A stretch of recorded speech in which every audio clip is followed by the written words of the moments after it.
السلام عليكم ورحمة الله وبركاته. من داخل معرض أولاد عاشور بشربين شارع المركز بجوار مطعم 100. زمان يا جماعة معودكم معايا اللي كل يوم هنزل لكم حتة من النوادر، وأنا النهاردة جايب لكم حتة من نوادر النوادر.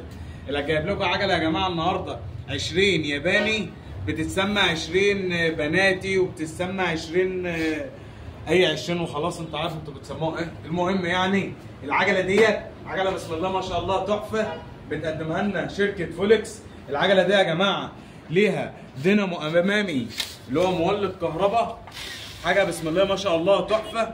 السلك بتاعها بتاع الطراز سلك دبل متخين، الكاوتش بتاعها عليه سير ابيض عاكس للنور. غطا الجنزير بتاعها هنا يا جماعه غطا جنزير مقفول مش وش بس، ده غير كده فيها قفل كمان.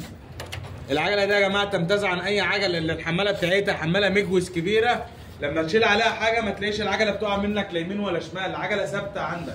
الكرسي ده كرسي طبي ممتاز يريح جميع القعده ديت يا جماعه. كرسي برده خلفي للي هيقعد وراه عليه تنجيده طبيه. العجله دي يا جماعه بسم الله ما شاء الله تحفه فنيه. العجله دي زي ما انتم شايفين اللون الازرق اللميع.